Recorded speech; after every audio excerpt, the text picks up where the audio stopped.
Há cerca de um ano atrás, o Botafogo anunciava a venda da sua SAF para o investidor John Textor, né?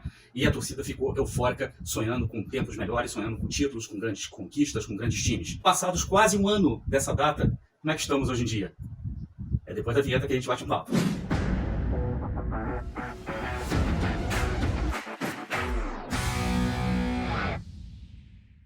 Olá, Helenos e Helenas, eu sou o Társilo Delfim e estou trazendo para vocês mais alguns minutinhos de RB para a gente bater um papo aqui sobre tudo que está acontecendo no Botafogo, para a gente dar um pouco de opinião sobre as notícias que estão ocorrendo no nosso clube e também para a gente tentar entender que momento é esse que a gente está vivendo no Botafogo. Porém, antes da gente começar a conversar, eu quero pedir para você deixar o seu like aí no nosso vídeo, porque isso ajuda demais o nosso trabalho. Toda vez que você deixa o seu like aí, quanto mais like a gente recebe, mais o YouTube entende que o conteúdo desse canal aqui é muito bom e ele acaba distribuindo para uma quantidade cada vez maior de pessoas. Então, faz o seguinte, deixa seu like aí. Se você não tiver inscrito aqui ainda na Rádio Botafogo, se inscreva aí agora, não perca tempo, vem aqui para a Rádio Botafogo fazer parte dessa família que cresce cada vez mais. Você também pode se tornar membro da Rádio Botafogo. Para isso é preciso que você esteja inscrito. E se tornar membro da Rádio Botafogo é muito fácil. Você pode se tornar membro da Rádio Botafogo por até menos de R$5. É isso aí, galera. Menos de R$5. Você tem descontos especiais na loja Mundo Puff, do meu querido amigo Guilherme Puff, onde você encontra camisas muito maneiras, com estampas, todas elas temáticas com relação ao Botafogo. Por exemplo, essa camisa aqui, que não tá mais isso aqui, já é edição esgotada, né? Mas essa camisa aqui foi feita em homenagem ao manga, foi feita pelo meu querido amigo Guilherme Puff, beleza? Então vamos lá, vamos conversar um pouquinho sobre o Botafogo. Porém, antes de eu falar sobre o Botafogo, eu quero falar uma coisa, eu quero perguntar uma coisa para vocês aqui. Vocês por acaso sabem o que significa uma coisa chamada regra de ouro ou mediania aristotélica? Pô, Tássio, aí você tá puxando demais. O que isso tem a ver com Botafogo? Pois é, galera, em linhas gerais, só falando em linhas gerais aqui, mediania aristotélica é um pensamento, na verdade, eu vou falar de uma forma muito resumida aqui, que obviamente remete ao filósofo grego Aristóteles, onde ele dizia que a virtude, né, ou sentimentos, ou pensamentos, ou o hábito da virtude se encontra sempre no centro. Complicado? Não. Quer ver uma coisa? Vou dar um exemplo para vocês. Se existe o centro é porque também existem os extremos, tá? Aristóteles acreditava que os pensamentos, a atitude e comportamento virtuoso se encontra sempre no centro, onde existe o ponto de equilíbrio. Fora do centro, nos extremos, você tem sempre os vícios, você tem sempre as paixões, os arroubos, né, a impulsividade, e aonde justamente a gente acaba se perdendo. Vou dar um exemplo para vocês. Coragem. Eu tenho certeza que todos vocês aí consideram coragem uma virtude, né? Agora, coragem em excesso acaba se tornando imprudência. Coragem, né, em falta, ou falta de coragem, né, acaba se tornando covardia. Então, tudo que está no extremo é vício, tudo que está no extremo é defeito, o que está no extremo é um problema. O que está no centro, na verdade, é a virtude. E por que eu estou dizendo isso? Porque nesses últimos tempos que a gente tem acompanhado o Botafogo, pelo menos nesse primeiro ano de SAF, né? Não dá nem para chamar ainda de primeiro ano, porque SAF mesmo, o Botafogo só comemora um ano lá em março. Mas nesse período agora que eu estou falando, eu estou gravando esse vídeo aqui no dia 22 de dezembro, então nem é Natal ainda. A SAF, a venda da SAF, na verdade, foi anunciada no dia 24 de dezembro, na véspera de Natal, que foi o presente de Natal dos alvinegros. Aquilo ali jogou a torcida assim num estado de euforia gigantesco, enorme, porque quem não, né? Porque a gente convivia com um clube praticamente falido, um clube combalido, um clube vilipendiado por pessoas que tiraram tudo do Botafogo, tomaram tudo do Botafogo, fizeram seu nome em cima do Botafogo e legaram ao Botafogo 1 bilhão de dívidas, falta de títulos, times competitivos assim.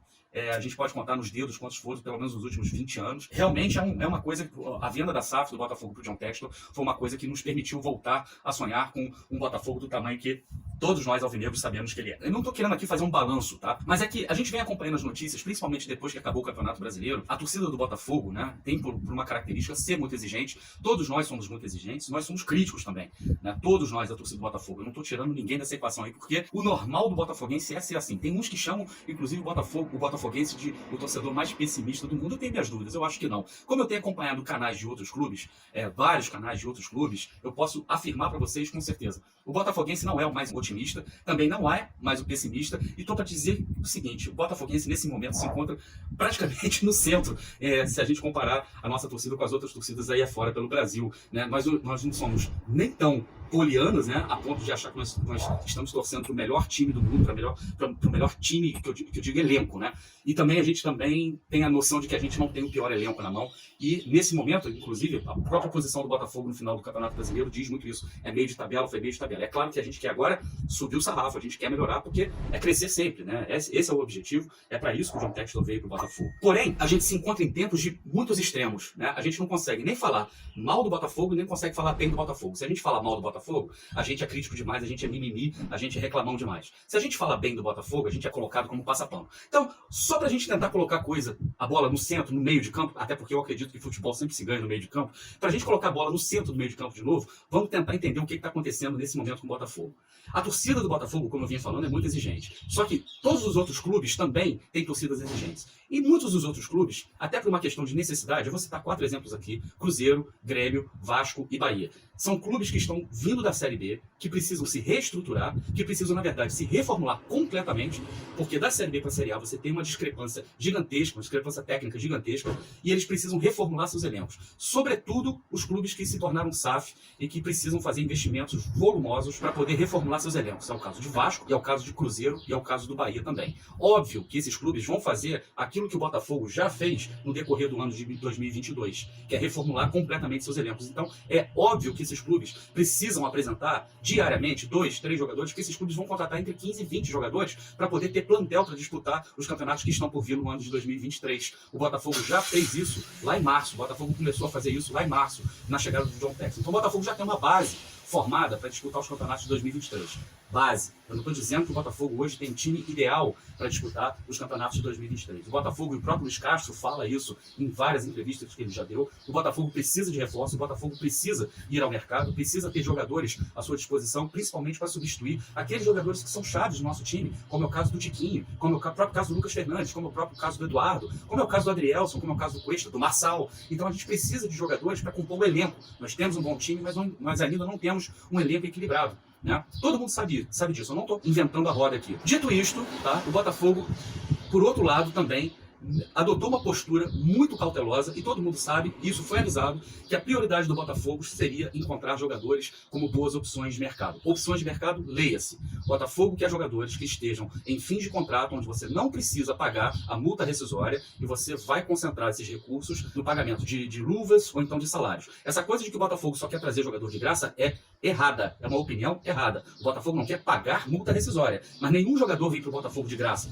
O próprio caso, né, do Segovia foi um caso que acabou vazando, não era para ter vazado, mas acabou vazando, né? Onde o Botafogo vai pagar para ele 5 milhões de luvas, tá? Demonstra que o Botafogo não vai trazer jogador de graça. A diferença é o Botafogo dar dinheiro para outros clubes, para os clubes que detêm os direitos federativos dos atletas que a gente pretende trazer. Então não tem esse papo de trazer jogador de graça. Vamos estabelecer isso. E por que o Botafogo adotou a estratégia de só buscar jogadores em fim de contrato? Por uma questão muito óbvia. O Botafogo tem um clube a construir. O Botafogo tem uma estrutura a construir. Mas não somente isso. O Botafogo tem uma folha de pagamento hoje, uma folha de pagamento alta, considerada até alta para os padrões do Campeonato Brasileiro, que inclusive é mais alta do que a posição que o Botafogo acabou ficando no Campeonato Brasileiro. A questão é que quando a gente fala isso, parece que o Botafogo teve esse elenco o Campeonato Brasileiro inteiro, e não teve. Né? A partir do momento que o Botafogo teve esse elenco e essa folha, o Botafogo passou a vencer muito mais jogos e a gente fez uma campanha praticamente de G4. Então, por isso que a perspectiva de 2023 é bem melhor. Agora, não é razoável, eu não estaria no equilíbrio, não estaria no centro, se eu dissesse aqui para vocês que tudo no Botafogo nesse momento ocorre às mil maravilhas. Né? Eu confio nas informações dos meus queridos Anderson Mota e Bernardo Gentili. Anderson Mota trouxe uma informação que é muito importante, que todo mundo sabe: o Botafogo está devendo salários, está devendo premiações, está devendo também parte do 13º, por uma questão de fluxo de caixa. Para você que não sabe, eu vou explicar de uma forma muito resumida. Fluxo de caixa é: você tem uma previsão de receita e você tem as datas onde você precisa efetuar seus pagamentos. As datas de receita, de entrada de recursos no Botafogo e as datas de pagamento que o Botafogo precisa efetuar não estão coadunando. Né? Isso é um problema? É claro que é um problema. É um problema gigantesco? Não, não é um problema gigantesco. Mas é uma questão chata. É uma questão que já precisava ter sido resolvida. Né? Com uma gestão profissional, como eu acredito que o Botafogo esteja implementando, essas questões como fluxo de caixa, daqui a pouco elas vão ficar completamente resolvidas. Eu tenho plena certeza disso. Mas não é legal. Não é legal porque você cria focos de insatisfação no elenco, com o empresário de jogador, né? E assim, é o tipo da coisa que não precisava acontecer, né, se você fizesse talvez um planejamento melhor. Planejamento este que a gente também pode dizer que neste momento, no dia 22 de dezembro, repetindo, quando eu estou gravando esse vídeo, o Botafogo ainda nem sabe qual é a grama que a gente vai jogar no estádio Newton Santos. E se a gente não sabe qual é a grama que a gente vai jogar no estádio Newton Santos, a gente também não tem nenhum tipo de trabalho ou de obra sendo feita lá no espaço Manieiro, onde o Botafogo treina, com relação a essa adaptação à grama. cronograma de jogo. Ou seja, isso está atrasado. Está atrasado sim, é verdade, está atrasado. Isso é uma crítica? Sim, é uma crítica. A gente não esperava que isso fosse acontecer mais no Botafogo. Mas isso é grave, isso coloca o nosso projeto a perder, isso tira toda a credibilidade do Botafogo? Não, né? É uma crítica. Ou seja, estou no centro, acredito no projeto, porém, existe um problema. Alô, Botafogo, vamos resolver esse problema? Sim, vamos resolver esse problema. Uma vez que o problema esteja resolvido, a gente caminha. A gente não vai passar por todo esse processo, sendo que a gente não vai ter qualquer tipo de problema. Claro que vai ter problemas, óbvio que vai ter problemas. Informação do Bernardo Gentili, que eu confio, ele tem as fontes dele dentro do clube, óbvio que tem. O Botafogo ainda não tem um orçamento definido para 2023. Em dezembro, no final de dezembro, no final do ano, o Botafogo ainda não tem um orçamento definido para 2023. Isso é uma falha? Sim, é uma falha. É uma crítica que podemos fazer? Sim, é uma crítica. Já era para ter esse orçamento, já era para os caras estarem trabalhando em cima do orçamento. A informação do Anderson Mota, por exemplo, que enquanto o Botafogo não quitar todos os atrasados que a gente ainda tem aí com os atletas, comissão técnica e empresários de jogadores, o Botafogo não vai anunciar nenhuma contratação. Tá certíssimo. Tá certíssimo, porque fica muito chato, pega muito mal. Você está devendo e sai anunciando contratações. Isso não está legal. Então a postura do Botafogo está certa. Mediante um problema que o Botafogo tem, a postura está certa. Tá vendo? É possível a gente criticar e elogiar na mesma frase. E a informação do Bernardo Gentili, que o Botafogo não tem orçamento, isso se deve também pelo fato daquela negociação com o Lyon, da compra do Lyon, né, pelo John Textor, ter atrasado todo o processo. Ora, ok, mas isso não teria impacto no Botafogo, talvez não tivesse um impacto no Botafogo, se a gente já tivesse um CEO. Né? Então, ou seja, o problema de você não ter um CEO, de um cara para tocar o Botafogo, tocar a empresa, a SAF aqui no Brasil, enquanto o John Textor está preocupado, está cuidando de outras coisas, de outros negócios, né? Isso é um problema? Sim, é um problema. Deveria ter sido visto? Sim, deveria ter sido visto. Mas isso coloca em risco o nosso projeto? Não. Né? Isso tira credibilidade? Não. Tá? Então, tá vendo? De novo, é possível criticar e elogiar na mesma frase. Isso se chama estar ao centro, isso se chama virtude, para a gente poder sair um pouco dos extremos. Só para concluir, né, as notícias de que outros clubes estão contratando, São Paulo contratando, o Atlético Mineiro contratando, o Fluminense contratando o pacotão, vendendo jovens talentos, como o jovem Matheus, que foi vendido de novo, barato. Não é problema meu que se dane para lá. Mas o fato de ter vendido um jovem talento para estar trazendo pacotão de jogadores lá do Atlético e apostando de novo salário alto com um jogador como o Keno, vende muito jornal, faz muito estardalhaço, faz muita notícia, torcida tricolor fica feliz pra caramba, mas este modelo não é sustentável, a gente sabe onde que isso vai dar. O problema não é nosso, o problema é deles. O Vasco vendeu o Andrei, a torcida do Vasco ficou chateada ao mesmo tempo, ficou muito eufórica, porque é a maior venda do clube, talvez, não sei, os valores aí podem ser realmente estratosféricos. O Endrick foi vendido pelo Palmeiras por um valor absurdo, exorbitante, e a torcida do Botafogo acaba, né, se comparando à realidade desses outros clubes. Pô, a gente não vende ninguém, também não traz ninguém. Torcedor, calma, olha só pro Botafogo nesse momento, que é o que mais importa, tá? É o que mais importa. O Botafogo tem um time base, o Botafogo, obviamente, que vai anunciar seus reforços no tempo certo, o Botafogo vai quitar suas pendências, que é óbvio que o Botafogo não é mais uma questão do Botafogo não ter dinheiro. O Botafogo tem dinheiro, a diferença é o fluxo de caixa, é quando a receita entra, batendo com as datas onde o Botafogo precisa efetuar seus pagamentos. Tudo vai ser quitado,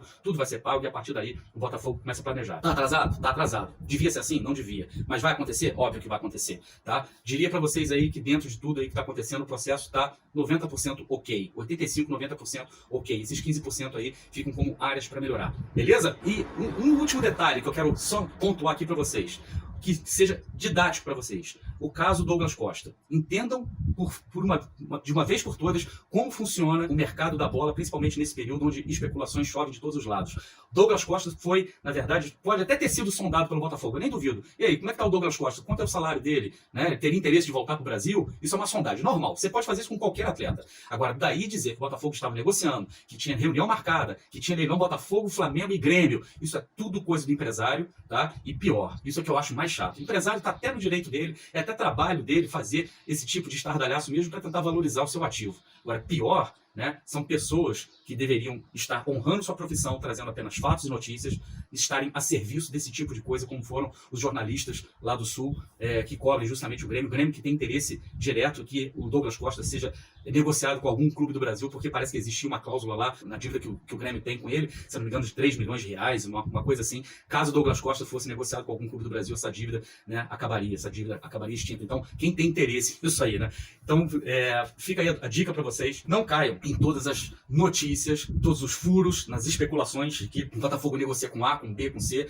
Na verdade, esperem as coisas acontecer. Eu sei que é difícil a gente esperar, mas esperem as coisas acontecer. O Botafogo hoje está numa posição, de certa forma, inclusive até tranquila, se planejando para 2023. Não vai disputar campeonato estadual, pelo menos boa parte dele, com o time principal, onde a gente vai estar excursionando nos Estados Unidos. A gente vai disputar o campeonato estadual com o time do Sub-23, para isso estão contratando, inclusive priorizaram realmente contratações para reforçar o time Sub-23, que vai disputar boa parte do Campeonato Carioca. Então, assim, o Botafogo está numa posição que até então é confortável, tá? E só um recado, quem tem que fiscalizar John Textor, quem tem que fiscalizar a SAF, é o Conselho Fiscal do Botafogo, e é uma coisa que a gente sempre bateu aqui na Rádio Botafogo. O Conselho Fiscal do Botafogo precisa ter o seu representante lá no Conselho Fiscal. Em último caso, quem tem que fiscalizar, né, tudo que está acontecendo é o presidente do Botafogo, o senhor Durcésio Melo. Quando o Durcésio Melo é apontado como um dos membros da diretoria do Lyon, recentemente adquirida pelo John Textor, isso coloca numa posição extremamente conflituosa, tá? É aquela história, né? Não precisa, a mulher de César em Roma, a mulher de César, né, ela não basta ser virtuosa, ela precisa parecer ser virtuosa, tá? Como que você agora, Durcésio, né, fazendo parte da diretoria do Lyon, estando subordinado ao CEO da diretoria, que é o John Textor, vai cobrar o seu patrão, John Textor, aqui nos interesses do Botafogo? É conflituoso, eu não aceitaria, tá? Não estou dizendo que tenha nada nesse sentido aí, não estou dizendo que seja nada desonesto, só não parece honesto, essa é a questão, beleza? Olha só, a gente volta a qualquer momento, se você concorda, discorda, deixa seu like aí, se inscreva aqui na Rádio Botafogo, considere tornar-se membro da Rádio Botafogo, e a gente volta a qualquer momento com mais notícias do Botafogo. Um grande abraço, eu sou o Tasso Delfim, um grande abraço e até a próxima. Tchau, tchau.